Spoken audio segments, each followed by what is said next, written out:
কোথায় লু, কোথায় আপনি, কোথায় আমেরিকা, সেটার বিষয়ে বাংলাদেশ বিএনপি জাতীয়তাবাদী দলের মাথা ব্যথা নেই।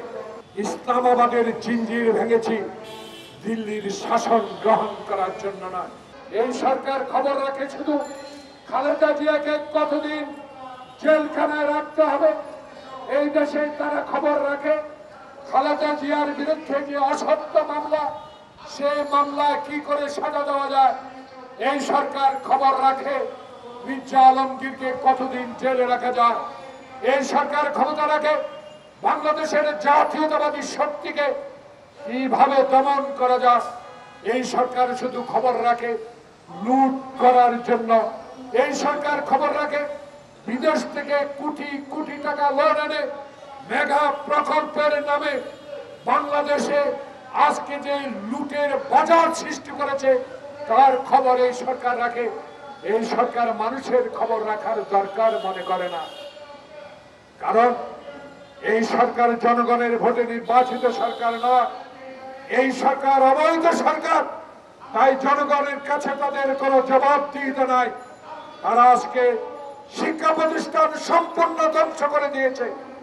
যে শিক্ষা প্রতিষ্ঠানের দলীয় নেতা কর্মীদেরকে নিয়োগ দিয়ে সম্পূর্ণ ধ্বংস করে দিয়েছে। আজকে সাংবাদিক বৃন্দকে আজকে বাংলাদেশ ব্যাংকে প্রবেশ করতে দেওয়া হয় না। এর কারণ কি?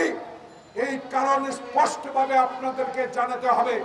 কারণ মুদ্রাস্ফীতি এভাবে বেড়ে যাচ্ছে। আজকে রিজার্ভ তলানিতে পৌঁছে গেছে। বাংলাদেশের যে সার্বিক অবস্থা, এই সংকট আপনাদের সমাধান করা সম্ভব নয়। তাই জোর করে প্রজাতন্ত্রের লোককে দিয়ে, কিছু সংখ্যক সব লোক না, তাদেরকে দিয়ে ক্ষমতায় টিকে থাকবেন, এটা সম্ভব নয়, আর কোনোদিনও সম্ভব হবে না। বাংলাদেশের মানুষ জেগেছে, তার প্রমাণ কালকে প্রথম এবং তৃতীয় ধাপের উপজেলা নির্বাচন দেখেছেন। 7 জানুয়ারি 2024 সালের নির্বাচনে বুকে হাত দিয়ে বলেন কত সংখ্যক লোক ভোটার ভোট কেন্দ্রে উপস্থিত হয়েছিল। নির্বাচন কমিশন নিজেই স্বীকার করেছেন বাংলাদেশে এই নির্বাচনে ভোটাররা ভোট কেন্দ্রে উপস্থিত হয় নাই। আজকে উপজেলা নির্বাচনেও একই অবস্থা, কোন ভোটার ভোট কেন্দ্রে নাই। ভাইয়ে ভাইয়ে নির্বাচনে আজকে উপজেলা নির্বাচনকে আজকে তারা জয়লাভ করিয়ে নিচ্ছে। বাংলাদেশের মানুষের প্রতি তাদের কোনো আস্থা নাই। আস্থা আছে কিছু সংখ্যক সরকারি কর্মচারী, যারা তাদেরকে অবৈধ ক্ষমতা যাওয়ার জন্য সহযোগিতা করে। প্রিয় ভাইয়েরা, তাই আমাদের দাবি সীমান্ত বন্ধ করতে হবে।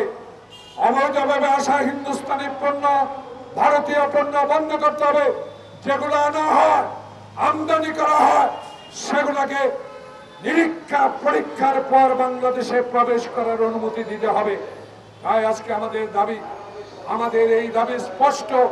খালেদা জিয়ার মুক্তি দিতে হবে, সকল রাজবন্দিনী মুক্তি দিতে হবে, এবং ভারতীয় সাথে হিন্দুস্তানের সাথে যেসব অবৈধ চুক্তি আছে সকল চুক্তি বন্ধ করে দিতে হবে। বাংলাদেশের মানুষ চায় ইসলামাবাদের জিঞ্জির ভেঙেছি, দিল্লির শাসন গ্রহণ করার জন্য নয়।